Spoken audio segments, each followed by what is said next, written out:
I'd rather be with you. Yeah. Pourquoi midi Yeah, 19? I'd rather Ça y est, c'est be midi 19 parce que Covid-19. Bah oui, mais elle me dit non, mais c'est trop bizarre. Je lui dis écoute, laisse tomber, laisse tomber. C'est Alice, ses idées, laisse tomber. Ça y est, on est live. Bonjour à tous, bienvenue dans Radio Good Vibes. Faites-nous coucou dans le chat, ce sera cool. On verra qu'on n'est pas toute seule et que vous êtes là avec nous.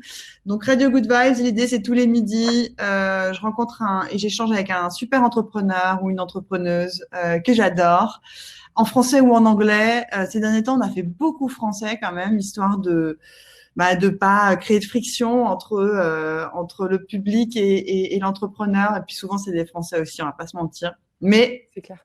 vous verrez, cette semaine, j'ai quand même quelques good vibes en anglais et la semaine prochaine aussi. Comment ça va, Marie? Ça va au top. On est là pour des good vibes, donc on va en envoyer. Et toi? Ah là là là là, tellement de choses à raconter. Écoute, moi ça va. T'es où toi? Moi je suis à Paris. Moi aussi, je suis à Paris. Ah, ça se passe bien? Ça se passe bien. Écoute, petit début de confinement compliqué avec une fracture des vertèbres, mais maintenant je suis au top. Je suis revenue en train de bosser comme une malade. Et toi? Bah écoute, moi j'ai jamais autant travaillé de ma vie. Je te dis. Mais pareil. C'est quoi cette ambiance? Moi, j'ai l'impression de revivre ma classe prépa, tu vois. C'est un peu, c'est même pire que ça. Je pensais que j'avais travaillé pendant la classe prépa. Je découvre. C'est dur. Ah ouais, non, c'est pareil. T'as aucune excuse en fait. T'as pas de truc qui t'oblige à te dire t'as un dîner, il faut aller au bureau, etc. Donc tu taffes comme un mort de faim. C'est Ouais, et puis il y a beaucoup Ça de va choses à finir. faire. Si, ça va bien finir. Alors, raconte-nous un peu, ma chère Marie, qu'est-ce que tu fais? Qu'est-ce que c'est Iconoclass? Alors, Iconoclast, c'est une école qui forme au métier de la vente. Peu importe le background financier, l'état financier des personnes ou le background académique des personnes. Donc voilà, le but c'est d'être formé en un an. Donc c'est une école pour les personnes qui sont pas nécessairement scolaires. C'est basé sur la pratique et voilà, surtout les métiers de la vente. Ça peut être des SDR, des BizDev, des commerciaux. appelons-les D'accord. comme on veut. SDR, ça veut dire? C'est en gros toute la partie pré-vente, donc prospection. C'est Sales Développement Représentative. Donc, c'est tout ce qui est… c'est comment Ok, trouver les d'accord. prospects. C'est pas celui qui close le deal. C'est pas celui qui close le deal, en effet. Ensuite, ça passe au business développeur. Alors, ça dépend des appellations suivant les entreprises. Il y a même des entreprises où c'est le BizDev qui fait la partie prospection, donc la partie du SDR. Ça dépend de la taille de la boîte, de la structure des comptes. Ok.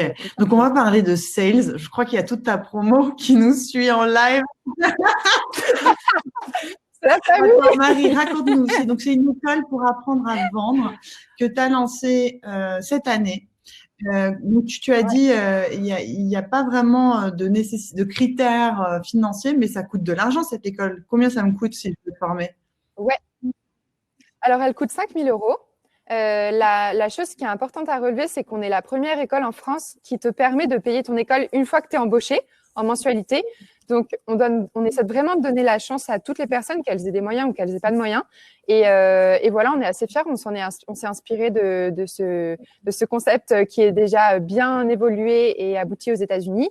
Et nous, on trouvait ça dommage de ne pas l'avoir en France. Donc voilà, la particularité, c'est que tu passes pas par une banque. Donc nous, on regarde pas tes comptes, on regarde pas les comptes de tes parents. Et en fait, vraiment, peu importe d'où tu viens, tu peux apprendre à vendre. Quand tu recrutes tes élèves? Alors, on regarde la motivation à fond parce que c'est un métier qui est pas facile. Donc, si tu n'arrives pas à te lever tous les matins et à te foutre un coup de pied aux fesses, tu seras jamais un bon sales. On prend des personnes qui sont résilientes parce que te prendre des noms parfois toute la journée, c'est pas facile et il faut réussir à redécrocher son téléphone, retourner en rendez-vous, etc. On prend des personnes qui sont à l'écoute parce que nous, on part du principe que la vente, c'est répondre à un besoin d'un client. Et donc, il faut qu'elles sachent entendre le besoin et comment on peut aider les clients en fait à résoudre leurs problèmes.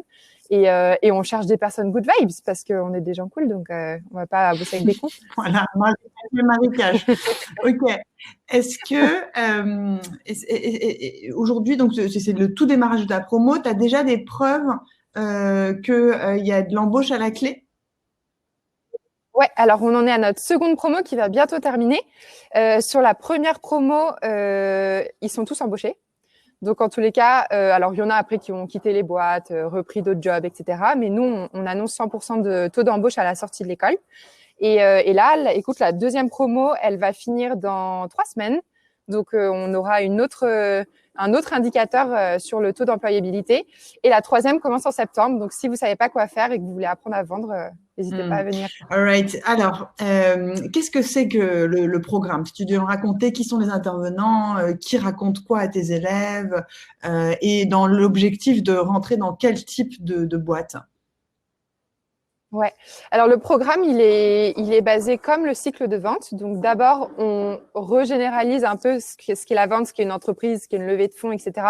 pour remettre tout le monde à niveau parce qu'on a aussi bien des personnes qui ont 18 ans que des personnes qui ont 40 ans.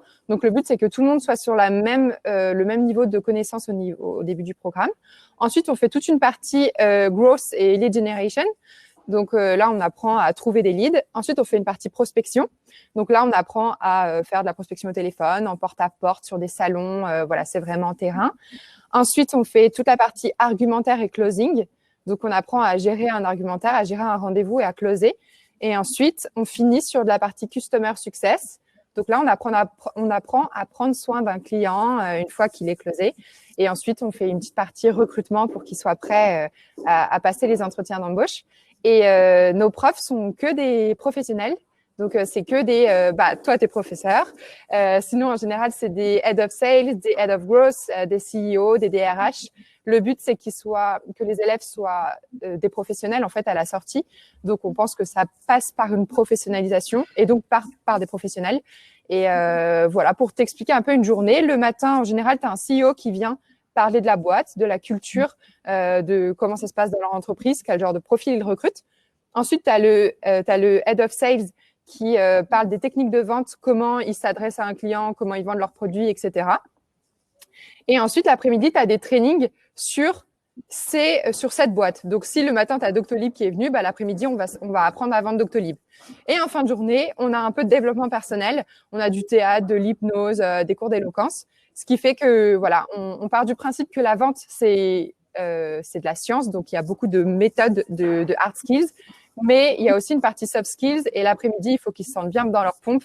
Donc, c'est pour ça qu'on termine sur une note un peu plus sympathique. Ouais. Moi, je vois ta promo. Il y a vraiment beaucoup de diversité dans tes élèves. On sent que c'est des gens qui se ressemblent pas, en fait. Ils ont tous des profils hyper différents. Qu'est-ce qui te plaît, toi, dans tes promos? Qu'est-ce qui t'anime au quotidien, en fait, avec eux? Ce qui m'anime au quotidien, déjà, je pense que c'est de les voir parce que là, de les voir via Zoom ou de très peu les voir, ça me fait hyper bizarre. Ce qui m'anime, c'est de voir qu'un mec qui a 18 ans, qui vient de je sais pas quoi, Villeneuve-la-Garenne, devient hyper pote avec une nana de 40 ans qui vient de Neuilly-sur-Seine, que t'en as un qui a eu un parcours difficile, qui à la limite fait de la garde à vue, etc., qui discute avec une personne qui a eu un parcours super conventionnel. Et moi, je me retrouve là-dedans et je regarde les ping-pong et je trouve ça incroyable. En fait, le fait que ce soit hyper hétéroclite, tu peux apprendre de tout le monde. Donc là, en fait, tu as les plus vieux qui apprennent aux plus jeunes à être plus carrés, tu as les plus jeunes qui en ont rien à foutre de prendre le téléphone, qui apprennent aux plus vieux que se prendre un nom ou qu'on te dise que ton produit il est nul ou je sais pas quoi, c'est pas si grave. Et je sais pas, moi c'est l'énergie, c'est la vibe, tu vois, on parle de vibe, là c'est on est Bon, dedans. qu'est-ce qui s'est passé pour toi alors depuis ce confinement? Je pense que la résilience, on va en parler parce que bon, c'est pas drôle, mais la façon dont tu as rebondi est belle. Donc, ma chère Marie, tu as dévalé une piste.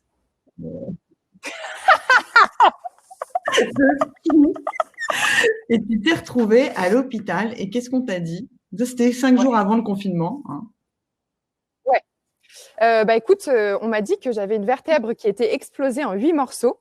Que j'étais à 2 mm d'être paraplégique et que là, il fallait surtout pas que je bouge parce qu'à tout moment, je perdais mes jambes.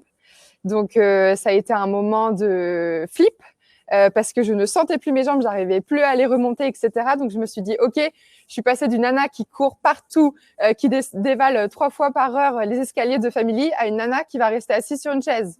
Really? Really? Ça, moi que vous dites ça, les amis.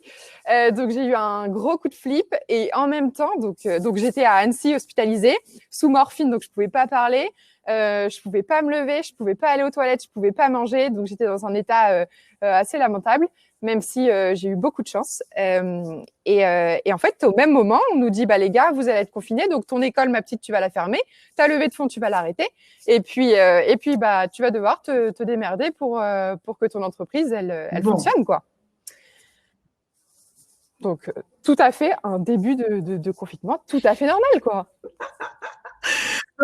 Donc, qu'est-ce que tu as fait? Tu as pris une chose après l'autre. Première chose, on t'a opéré et déjà, la vertèbre, bon, tu as 30 clous dans combien de... Toujours plus.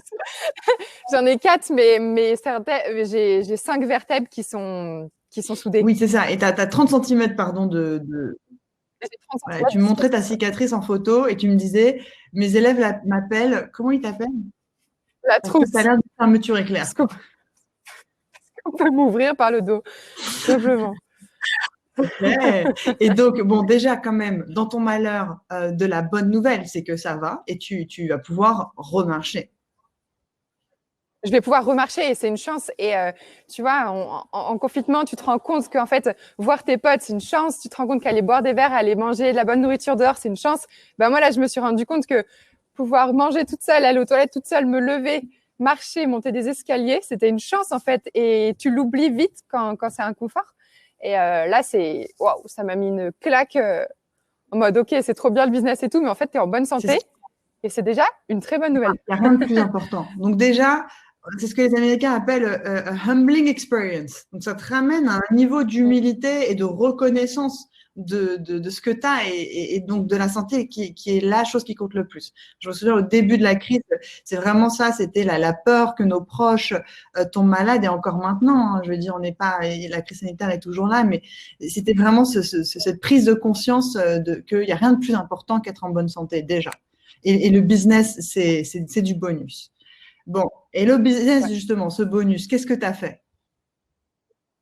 Bah écoute, déjà, ça me fait bizarre de dire que c'est un bonus parce qu'Iconoclast, c'est quand même toute ma life et tu vois, on parlait de boulot tout à l'heure, mais on bosse dessus comme des malades, donc c'est du bonus, mais moi j'ai l'impression que c'est toute ma vie. Donc quand on a dû le passer en ligne au début, je me disais, mais c'est pas possible, comment on va former des sales en ligne? Moi, j'avais des grosses convictions comme quoi, tu vois, il fallait qu'on soit tous ensemble dans une salle avec nos téléphones et c'est parti, ou alors tous ensemble dehors, aller faire du porte-à-porte. Et là, on se retrouve derrière un écran. Bon, bah, moi, ça me faisait un peu flipper de me dire que niveau ambiance, ça allait redescendre. Et finalement, écoute, on s'en sort hyper bien. Il a fallu être très réactif et passer en un instant tous les cours en ligne, tous les cours en physique en ligne, prévenir tous les professeurs, leur expliquer comment ça va se passer, trouver des outils qui fonctionnaient bien parce qu'on fait des trainings en petits groupes, donc il fallait qu'on puisse avoir des sous-groupes, etc. Et finalement, écoute, ça se passe très bien. Donc, j'avais des convictions qui étaient non construites, qui étaient des croyances. Et ça fait que là, en fait, on va repenser tout Iconoclast. On va sortir une version online en plus de la version physique. Donc, ce Covid, c'est une horreur. Et en même temps, ça nous permet d'aller chercher plus loin et de creuser un peu les ressources. Complètement. Et qu'est-ce que tu as découvert dans le online, justement, que peut-être qu'il y ait une belle surprise par rapport au offline? Parce qu'il y a le fait de transposer, c'est-à-dire le cours qui était là en physique, bon, bah, on le met online. Mais est-ce qu'il n'y a pas des choses que tu as découvertes qui sont du plus que tu n'avais pas offline et qui se passent online? Ouais. Alors, déjà, on a quand même dû, on a dû donner beaucoup plus d'énergie dans ce qui se passait parce que on en parlait hier toutes les deux. Mais en fait, quand tu es en physique, rien que l'énergie des gens qui sont en face de toi, ça te nourrit. Là, tu es face à un écran. Donc, en fait, quand tu veux donner un tempo, quand tu veux faire passer des messages aux gens, il faut être beaucoup plus concis. Donc, ça nous a appris à faire du contenu beaucoup plus qualitatif, mais resserré. Précis. Comment dire.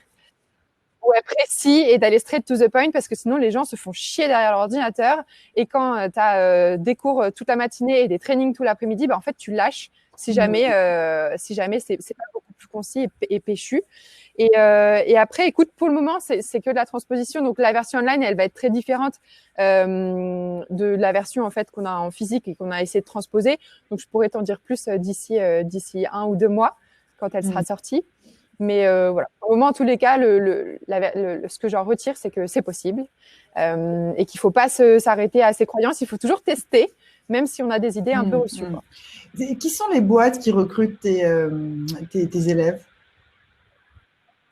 Alors, ça peut être autant des startups que des grands groupes. Au début, on a majoritairement eu des startups parce que c'était notre réseau et le réseau de The Family, donc ça a été plus facile. Et là, nos élèves, ils sont chez Doctolib, ils sont chez Doctrine, ils sont chez Impala, il y en a qui vendent du champagne, enfin, un peu de tout, quoi. Est-ce qu'on peut revenir un peu sur ton background, là, toi? Donc, t'as quel âge, Marie? Je viens de prendre 25 ans. 25 ans. T'as 25 ans. Donc, c'est ta première boîte, Iconoclast. Ouais, sans filet, oui. Avant, j'ai fait de l'intrapreneuriat chez Accor. Donc, c'est monter une boîte, mais avec des filets financiers. Mais sinon, c'est ma première boîte. Et pour revenir un peu en arrière, moi, je voulais être cavalière. Donc, je montais énormément à cheval entre mes 3 ans et mes 18 ans. Voilà, je voulais être pro, je voulais faire que ça. Et mes parents, au moment du bac, m'ont dit, si tu as la mention très bien, tu peux être cavalière. Et puis, si tu l'as pas, c'est mort, ma petite. Et t'imagines que si je suis là, c'est que malheureusement, je ne l'ai pas eu. Donc, je suis allée en école de commerce. Je ne comprends pas la logique. Tu devais mériter ta carrière. En fait, c'était l'objectif. Tu devais mériter ta liberté quelque part parce qu'ils estimaient. Oui, en fait, mes parents, ils considéraient que le métier de… Et je leur jette pas la pierre, hein, mais ils considéraient que le métier de cavalière, c'était pas vraiment un métier, quoi. Ils sont tous les deux médecins. Tu sais, quand tu as fait 10 ans d'études, tu as l'impression qu'une nana qui veut pas faire d'études alors que c'est ta fille, il y a un gros problème, quoi. Mais je pense que beaucoup comprendront ce que je suis en train de dire parce que tu as quand même une pression parentale assez importante suivant les familles au moment de passer ton bac et tu fais pas forcément ce que tu veux quand tu es encore financé par tes parents. Et je pense qu'ils voulaient complètement mon bonheur. Ils voulaient pas que je me plante. Ils voulaient pas que je me retrouve à avoir du mal à terminer les fins de mois et à pas pouvoir manger. Donc, en fait, c'était bienveillant. T'as pas eu la mention? Alors de peu, mais je l'ai pas eu. Et donc, je suis allée en école de commerce et j'ai trouvé ça, comment dire, terrible. J'ai trouvé ça monstrueusement ennuyant. En fait, c'était très théorique. On avait 15 heures de cours par semaine alors qu'on payait 10 000 € une année pendant 5 ans. Donc, tu te dis, OK, je vais rester 5 ans sur une chaise à écouter un mec qui n'a pas mis un pied dans une entreprise depuis un bon moment. Et en plus, je vais payer ça 10 000 € par an. Mais ça va pas, non. Et du coup, en plus, mes parents ont fait un emprunt. Donc, j'étais hyper gênée de me dire qu'ils s'étaient endettés pour me payer des études que je n'allais pas continuer. Donc, à 20 ans, j'ai tout arrêté parce que je me suis dit que c'était pas possible. C'était quoi ton école? C'était l'European Business School. C'est pas la même école que Grandjean, ça? Si. Et que, comment il s'appelle, Morin de Seuil. Et maintenant, ouais. Bon, après, il y en a qui s'y plaisent très bien. Moi, ça m'a pas plu. Je pense que j'étais pas quelqu'un de scolaire. Et la preuve, c'est que, en fait, chez Iconoclast, on a pris tous les bons trucs d'une école de commerce. Donc, la famille, le réseau, etc. Ça, on l'a pris. Et puis, tous les trucs qu'on n'aimait pas, type la théorie, les profs hyper boring, etc. On l'a enlevé. Donc, ça ressemble un peu à l'école de mes rêves, quoi. Enfin, qu'est-ce que tu as fait après l'école, du coup? Alors, après, je suis allée faire un petit tour aux États-Unis, où là, j'ai eu l'impression que tout était possible, même si c'est hyper cliché ce que je suis en train de dire. Tu vois, j'ai rencontré plein de personnes qui n'avaient pas de diplôme et qui arrivaient à monter leur boîte et qui s'en sortaient très bien. Donc, je suis revenue en France et j'avais trop envie de monter une école, mais à 20 ans, j'avais pas l'épaule. En tous les cas, je me sentais pas de monter une boîte. Donc, je suis allée en cabinet de chasse de tête. Et là, je me suis rendu compte que malgré les 350 écoles de commerce qu'on avait en France, toutes les boîtes étaient prêtes à payer assez cher pour avoir des sales, des commerciaux, des directeurs commerciaux. Et je me suis dit que c'était pas normal qu'en France, en fait, on ait autant d'écoles de commerce, mais qu'on ait autant d'entreprises qui cherchent des sales. Donc, il y avait un truc qui était absolument pas logique. Et j'ai découvert qu'en fait, dans les écoles de commerce, on te forme plutôt à bosser en finance, en marketing, en communication, et que c'était pas sexy en fait d'être commercial, qu'on imagine toujours le mec avec son tapis sous le bras et ses grandes dents blanches là qui vient de vendre un truc au forcing, alors qu'en fait, la vente c'est absolument pas ça. Et surtout en fait, quand tu es un sales, tu peux gagner super bien ta vie, tu connais pas le chômage. Donc je me suis dit, mais il faut absolument monter une école de sales. Il y a quelque chose de culturel là-dedans, comme une espèce de mépris ou de snobisme pour celui qui vend, en fait. Ouais, ce qui est assez stupide parce que c'est eux qui ramènent la valeur à l'entreprise. Donc, en fait, si on n'avait pas de vendeurs, on n'aurait pas de chiffre d'affaires. Ça, je sais pas d'où ça vient, ce truc. Il faudrait se renseigner, mais franchement, ça n'a pas de sens. Ok. Et donc, du coup, quand est-ce que tu as eu le déclic pour lancer Iconoclast? Alors pas tout de suite le déclic, j'ai eu il y a 1 an et demi, donc c'est assez récent. Je suis allée chez Tiller ensuite, qui est une boîte de sales qui vend des caisses enregistreuses sur iPad. Et donc là, il y avait vraiment une culture où tout le monde prenait son téléphone, où c'était cool en fait d'être sales, et c'était un métier qui était vachement mis en avant avec les devs, mais qui était vraiment reconnu dans l'entreprise. Et donc là, ça a renforcé mon idée. Et ensuite, j'ai fini chez Accor où j'ai monté une boîte à l'intérieur d'une boîte. Et là, en fait, les personnes, elles se définissaient par leur diplôme. Quand je recrutais des gens, ils me disaient, ouais, je sors de machin truc school. Et là, je me suis dit, mais c'est quand même pas possible. Les gens ont beaucoup plus à offrir que le nom de leur école ou le niveau de leur diplôme, quoi. Et ça me rendait dingue. Et du coup, à un moment, j'ai pété un câble en août 2018. Et Iconoclast est né. C'est-à-dire que qu'est-ce qui t'a fait péter un câble? Le fait que les gens se définissent par une forme de titre, d'approbation, de tampon sur leur CV, c'est ça qui t'a gêné? Bah ouais, parce qu'en fait, ça cache qui ils sont, je trouve. Tu vois, moi, vu que j'ai pas de diplôme, parce que du coup, je me suis arrêtée avant même d'avoir une licence, je suis obligée, quand je voulais aller dans une entreprise, j'étais obligée de montrer qui j'étais, de montrer que j'avais la dalle, que je savais faire des trucs et tout. Et du coup, là, je trouvais que c'est réducteur. En fait, je trouve que c'est réducteur de parler uniquement de son diplôme. Donc voilà, ça m'a fait péter un câble. Je trouvais ça dommage en fait que les gens se définissent comme ça, alors qu'ils ont beaucoup plus que à l'intérieur d'eux, quoi. Mais en fait, ok. Là, tu me parles vraiment de caractéristiques un peu archétypales de la culture française, hein. L'élitisme, le fait de vouloir absolument obtenir un diplôme pour appartenir à, le mépris quelque part pour l'argent, surtout pas en parler, et donc surtout pas apprendre à vendre, quoi, hein. Pourquoi donc? Pourquoi donc? Et donc, du haut de tes 25 ans, tu t'es dit, non, même pas, de tes 24 ans, tu t'es dit, allez, let's go, je lance mon école pour apprendre à vendre. Et... Bah ouais, qui va m'empêcher? Les directeurs, au début, tu sais, je me faisais blackmailer, j'avais des espèces d'insultes et tout que je recevais par email. C'était très marrant. Et maintenant, ils me soutiennent. Au tout début d'Iconoclast, quand je disais sur LinkedIn que je voulais monter ça, j'ai commencé à avoir des mails, des faux mails, tu vois, mais qui me disaient non, mais c'est n'importe quoi, non, faut pas faire ça. Mais quel était l'argument? Il n'y avait absolument pas d'argument. L'argument, c'était tu vas pas y arriver, ne le fais pas, surtout. Attention, ça met en danger les écoles de commerce, quoi. Mais d'accord. Pas du tout. Classique. Raconte-moi un peu des profs qui t'ont toi-même émerveillé, que tu as fait intervenir à Iconoclast, parce que tu t'en parles bien, hein, tu dis c'est du hard skill, c'est du soft skill, c'est les deux. Qui est-ce que tu as écouté, que tu as pu écouter, où tu as vu l'impact sur les élèves, où tu te dis ah ouais, il y a vraiment il y a de la valeur dans ce qu'il vient de raconter? Bah, c'est difficile parce qu'il y en a plus de 100 et du coup, je voudrais pas catégoriser un plutôt qu'un autre. Non, mais alors déjà, il y a un truc qui est quand même important à dire, c'est qu'ils viennent tous de façon bénévole, de façon gratuite, parce qu'en échange, en fait, on leur donne le fichier de nos sales et donc ils peuvent recruter directement à la sortie les élèves. Donc, ça règle un double problème. Nous, ça nous permet de placer des étudiants de façon rapide dans des entreprises qu'on affectionne et qu'on estime. Et d'autre part, eux, ils ont un souci de recrutement de sales, donc ça leur permet de voir directement les sales en fait à l'œuvre, parce que les sales, nos étudiants travaillent sur leur entreprise et donc apprennent à vendre leurs produits. Et donc quand ils sortent de l'école, ils sont prêts en fait à bosser dans leur entreprise. Donc c'est un vrai win-win. C'est assez important de le rappeler parce qu'ils viennent quand même y passer du temps et donc ils font partie de la famille. Après, qui m'a marqué alors toi, ils ressortent souvent un peu secoués de ton cours. Ah oui. Mais, ouais. En général, j'en entends parler pendant tout le déjeuner. Alors moi, à mon niveau, alors déjà, il y a un truc qui est important, c'est que chaque intervenant transmet un truc, mais les élèves sont pas secoués par les mêmes personnes. Donc, vu qu'on a des profils qui sont très, très différents, si tu as je sais pas quoi, un ex-avocat qui vient, qui monte une boîte, qui réussit, qui vient leur parler, ceux qui sont ex-avocats dans ma promo, ça va grave leur parler, tu vois.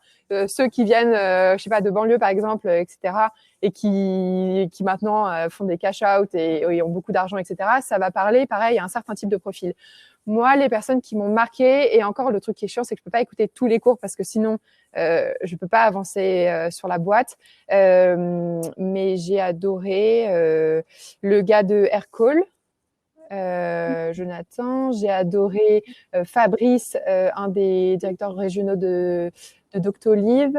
Alors de The Family, il y a Nicolas de Doctrine, qui les retourne à chaque fois avec Wissam, un de ses sales qui est excellent. Enfin, franchement, je te ferai la liste des 100 si jamais je leur trouve tous un truc, sinon ils seraient pas là. Donc, je les trouve tous incroyables. Et alors, et toi-même, quand tu vends, parce que toi aussi, tu es une vendeuse, hein, ma chère Marie, quand tu vends Iconoclast, qu'est-ce que tu... Ouais, voilà. That's my job. Comment tu le vends? Ça dépend à qui je le vends déjà. Si entre des investisseurs. Si c'est un élève potentiel.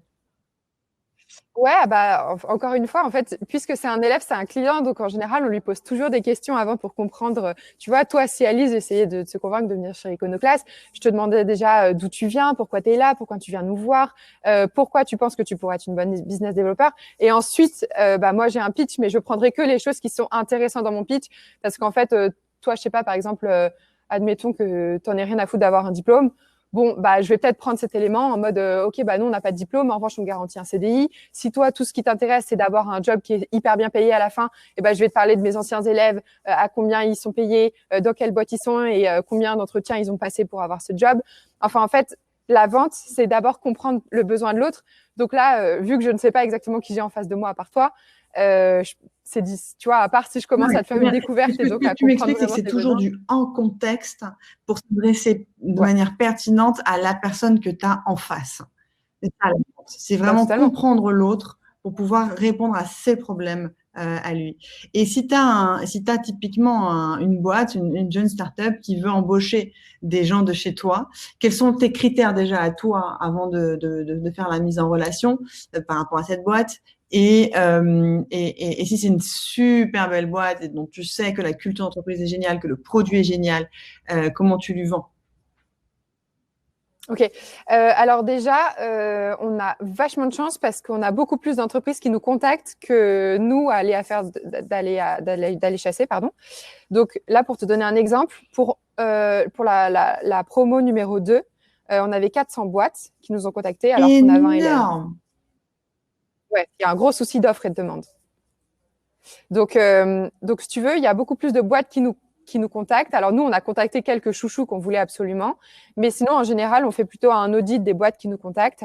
Donc, ce qui est important pour nous, c'est qu'elles aient une culture d'entreprise qui soit forte parce qu'on a des élèves qui ont des personnalités et on voit mieux où les mettre quand on comprend la vibe et la culture de la boîte. Et l'autre chose qui est où on est intransigeant là-dessus, c'est d'avoir des techniques de vente sur lesquelles ils sont incollables. Parce qu'en fait, s'ils viennent transmettre du contenu à nos étudiants, il faut que eux-mêmes ce soient des brutasses et ce soient des stars. Sinon, tu vois, je veux dire, les étudiants, ça sert à rien qu'ils viennent apprendre chez nous si c'est pour avoir des mecs qui sont pas quali. Donc, ce qu'on vérifie et ce qu'on teste, et ça, c'est notre head of school et notre sales coach Aurélie et Arnaud qui le font. Ils passent du temps au téléphone avec les entreprises et les directeurs commerciaux. Ils comprennent exactement comment ils vendent le produit, avec quelle méthode, etc. Ils vérifient que ça rentre dans notre programme et dans notre façon d'apprendre, dans notre pédagogie. Et puis ensuite, les mecs regardent leurs chiffres, etc. Et on voit vite si ça vend ou si c'est du bullshit. Donc, si c'est une petite boîte, pour répondre à ta question, de toutes les manières, elles peuvent toujours contacter nos étudiants sur LinkedIn. Ça, on peut pas les en empêcher. En revanche, pour le moment, on leur fait pas de mise en relation. C'est soit elles font de la chasse directe sur nos étudiants. Nous, on donne la priorité à des personnes qui sont venues donner des cours chez nous, qui ont des entreprises de dingue, aux étudiants, parce que pour nous, c'est bon pour le track record. On est fiers de pouvoir dire que Joris, il est chez Doctolib, que Anissa, elle est chez Doctrine. Et puis, en plus de ça, pour les étudiants, c'est top de pouvoir avoir accès au directeur de la croissance de Spendesk, etc. Enfin, en fait, c'est bon pour nos étudiants et c'est Mais bon c'est pour l'école. dingue. 400 boîtes qui t'ont contacté, ça montre un peu la pénurie, ça montre le décalage. Surtout, ça veut dire quoi? Ça veut dire que personne n'a été foutu, pardon de grossière, mais de créer des écoles avant toi de sales, quoi, qui soient adaptées à la culture d'entreprise. Bon, on est plutôt dans les startups, hein, si je comprends bien, Ouais. qui soient adaptées à la Ouais. culture startup. C'est quand même fou. Ça veut Il y avait un Oui, petit il y avait pain. un gros pain même. C'est-à-dire que si je comprends bien le problème, c'est que soit tu étais dans des écoles de commerce qui en fait enseignent le management et surtout pas la dalle Ouais. du terrain, soit tu étais dans des formations un peu poussiéreuses qui donnent pas forcément envie à des. Et qui sont pas reconnus en fait. Enfin, en fait, aujourd'hui, quand tu dis un BTS, c'est presque, enfin, c'est dommage. Moi, je trouve ça dommage parce que c'est quand même, voilà, ça fait son job pour certains profils. Mais en fait, c'est quand tu dis ça à des recruteurs, ils le mettent pas du tout en avant. Donc c'est dommage. Et puis les universités, j'en parle même pas. Pour apprendre les sales, c'est fuir quoi. D'accord. Et toi, cette envie d'apprendre à vendre, elle t'est venue d'où? Elle m'est venue que j'ai pas eu le choix en fait. Quand tu sais pas trop par où commencer, moi en fait j'ai toujours eu envie d'être riche, d'être très riche. Et donc je savais pas par où commencer, mais quand je voyais les mecs qui avaient pas de diplôme et qui étaient très riches, en général ils avaient monté une boîte. Donc je me suis dit que j'allais monter une boîte, mais je savais pas par où commencer. Donc je me suis dit qu'il fallait apprendre à vendre, apprendre à recruter. Et une fois que tu sais faire ça, tu peux déjà construire une team et puis tu peux aller chercher des clients. Donc c'est déjà pas mal. Et moi en fait c'est venu en cabinet de chasse de tête où la personne avec qui je bossais, Génie, elle m'a donné vachement confiance en moi et elle m'a dit mais de toute façon la vente ça se fait pas derrière un diplôme, hein, donc c'est soit tu es un peu maline et je vais te donner les techniques et c'est comme ça que tu vas closer, soit de toute façon tu closeras jamais rien et voilà. Enfin, en fait j'ai pas Tu eu le m'as choix. dit un truc qu'on n'entend pas souvent. Tu m'as dit j'ai eu envie d'être très riche. Donc tu assumais de vouloir Ouais. gagner beaucoup d'argent. D'où ça vient ça? Je sais pas, j'adore bien bouffer, j'adore bien boire, j'adore m'acheter des fringues qui me plaisent. En fait, ça vient je pense, d'un besoin de liberté où pour moi, l'argent, ça achète une liberté, tu vois. Si j'ai envie demain de partir à Bali pendant 15 jours parce que j'ai envie de le faire, j'ai envie de pouvoir le faire, tu vois. J'ai envie de demander à personne. J'ai pas envie d'être tributaire de quelqu'un. Donc, je pense que c'est vraiment c'est pas l'argent lui-même, j'en ai rien à foutre d'avoir des billets, etc. C'est le fait de pouvoir faire des choses qui me plaisent et c'est tu vois, quand tu es entrepreneur, tout le monde dit ouais, j'ai pas envie d'avoir un boss, etc. Bon, en fait, si déjà, parce que tu as les investisseurs. Mais outre ça, tu es quand même libre et quand tu es entrepreneur, tu n'as quand même pas envie déjà d'avoir un truc au-dessus de toi qui te cantonne. Donc, moi, ça me fait la même chose, mais avec ma vie perso, tu vois, où j'ai envie de me dire, si j'ai envie de faire ça, je fais ça. Quoi. Tu veux... Ok, très bien, je comprends. C'est dans un but de liberté, quoi. Ouais, dans un but de liberté, complètement. Et les valeurs pour toi, ce que tu places dans la boîte, dans Iconoclast, c'est-à-dire que tu n'as pas choisi n'importe quelle boîte, ce n'est pas non plus la première boîte qui va te faire gagner de l'argent. Enfin, je veux dire. Non, pas du tout. Donc voilà, il y a riche et riche parce que là, tu t'es quand même lancé dans une formation. Non, mais tu es un peu capé, même s'il y a plein de possibilités de développement. Tu es limité à un certain nombre d'élèves par an déjà. Ouais, alors c'est marrant parce que tu vois, on se fait beaucoup challenger sur cette partie avec les investisseurs. Moi, je vois très bien le scale. En fait, j'ai l'impression qu'on pourrait avoir des iconoclastes partout dans le monde et que ça se fera tout à fait bien. La version en ligne, je pense que c'est une version c'est une façon de devenir scalable à l'infini parce qu'en fait, le fait d'être en ligne, ça te met aucune limite. Et puis, on a sorti la version B2B en début d'année. Donc là, c'est pareil, il y a un marché qui est infini. Et du coup, moi, je vois absolument pas le plafond.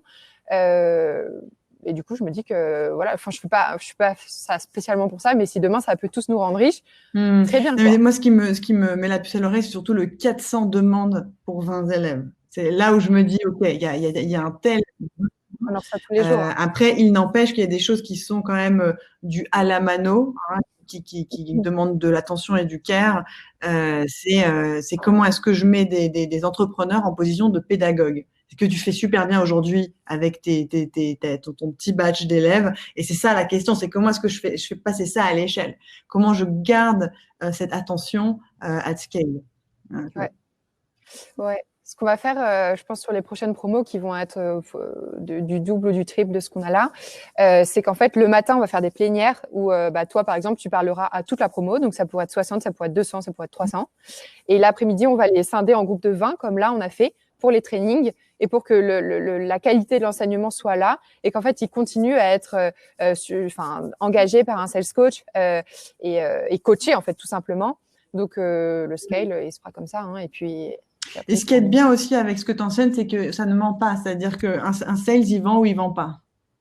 C'est très objectivable, quoi. Donc, tu peux tout de suite les tester. Et c'était mauvais, c'est mauvais. Ça se voit direct. T'es mauvais. Tes élèves, tu les mets sur des vrais cas, avec des vrais produits à vendre et des vrais services à vendre. Et il faut qu'ils aient du résultat, en fait.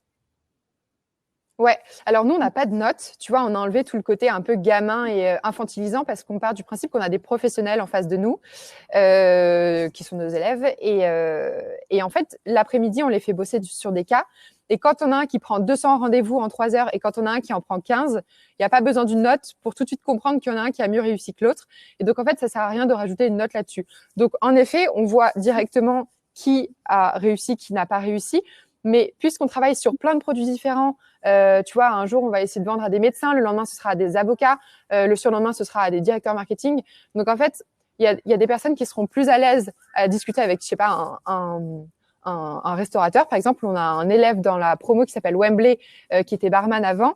Donc, tu vois, il arrive tout de suite à trouver le truc avec les restaurateurs, etc. Donc, lui, par exemple, il va surperformer sur Tiller parce qu'ils vendent à des restaurateurs. Et toi, on a un autre qui a fait, Marwan, par exemple, qui a fait des études d'avocat, des études de droit avant.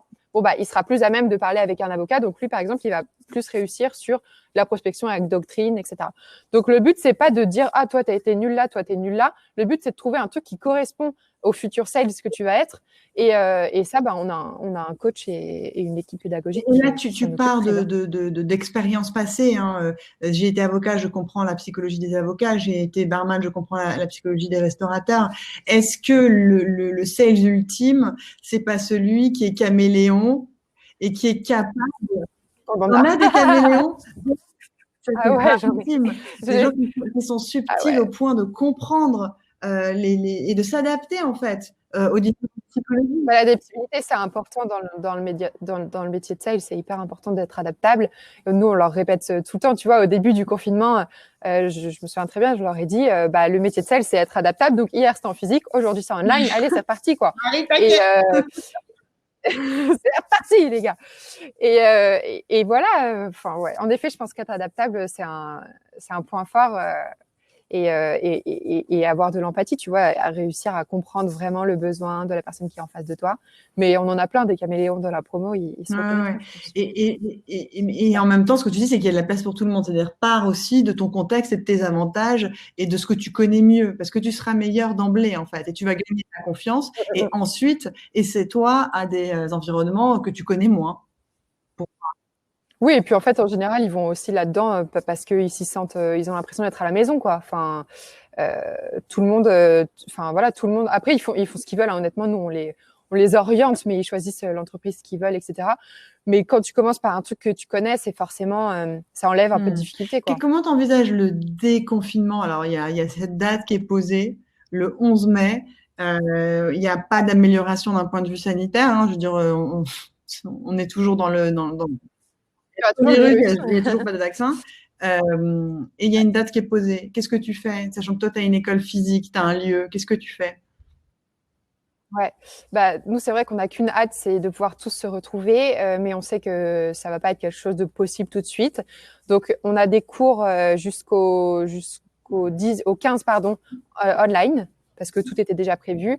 Et à partir du 18, on fera par petits groupes de 3 ou 4 max des trainings, etc. pour les préparer. Nous, ils ont plus que 3 semaines des trainings en physique parce qu'ils ont besoin un petit peu d'être assurés et que de base, ils sont venus pour une formation qui était physique, pas pour une formation qui était online. Donc, de façon contractuelle, nous, on a envie de les retrouver, de les rassurer, de les préparer en fait aux entretiens. Donc, voilà, la façon dont je le vois, c'est des très petits groupes, pas prendre plus de risques en fait que ce qu'on prend là, parce que le but c'est pas que tout le monde chope le Covid, parce qu'après pour trouver un job et tout en plus c'est compliqué. Donc Donc, comment je vois, Ça reste un peu freestyle. Ça reste un peu flou. Pas toi, mais ça reste dans un peu l'environnement, freestyle. là, ouais, actuellement.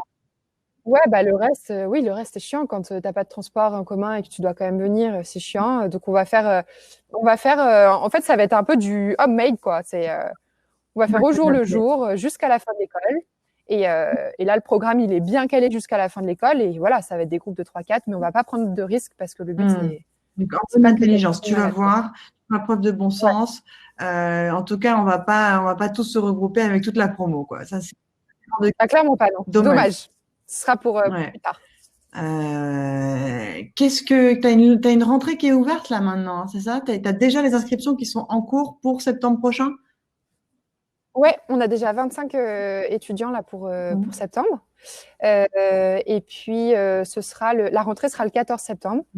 Donc, c'est hyper simple de postuler. C'est en C'est 3 quoi étapes. ton taux de sélection? Combien de personnes postulent? Combien de personnes sont recrutées? Un tiers Ok, à peu donc près. un tiers des Un gens quart, un qui. tiers. Un quart, un tiers, d'accord.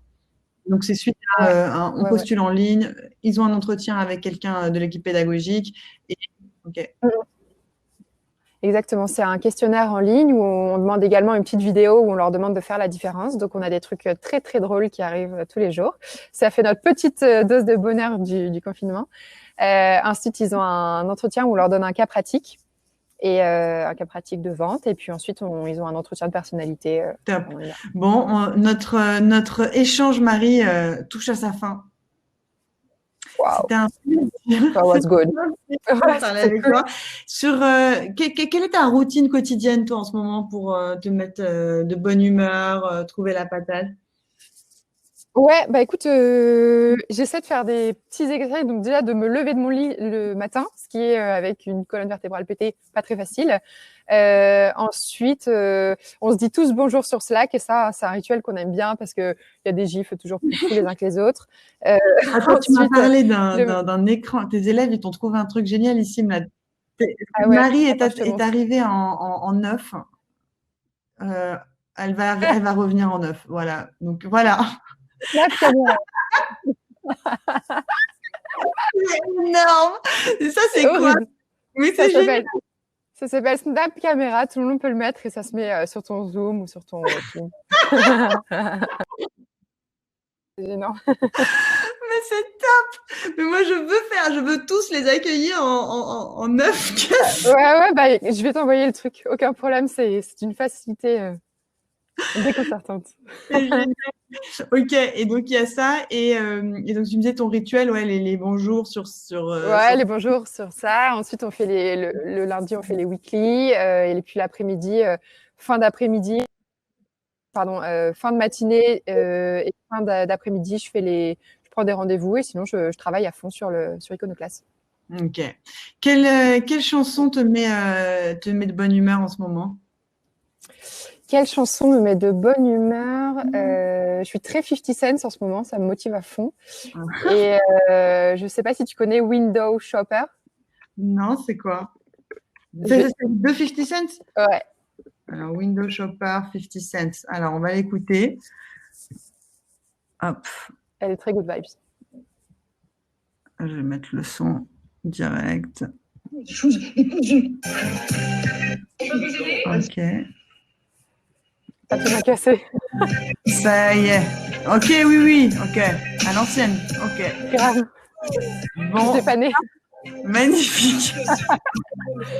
Les amis, c'était Good Vibes avec Marie. J'espère que vous avez aimé. Merci Alice. Merci à toi. C'était un plaisir. Pareil. Vous pouvez tous aller en networking et rencontrer des gens pour parler avec eux. Voilà, échanger de la good vibes, connecter. S'il y a les élèves de Marie qui sont là, c'est le moment de s'exercer au sales. Je les vois tous là. Vous êtes notés. Tout le monde en networking. Merci Marie. Et tous ceux qui veulent savoir le programme, qui veulent revenir dans un good vibe, demain ce sera avec Shannon de School Move. Jeudi ce sera avec William. On parlera de nutrition, de compléments alimentaires. Et vendredi ce sera avec Quentin en anglais, in English. Et Quentin, il a créé des respirateurs artificiels. C'est ouf. Tu le connais, Quentin, c'est Clever Cloud. Il s'est mis en mode collectif d'ingénieurs. Et ils ont fait sur un respirateur, c'est des ouf. Voilà, Merci, Quentin. Merci à tous. Merci à tous. Merci Marie. Allez tous en networking. En networking. Rencontrez des gens. Bye bye.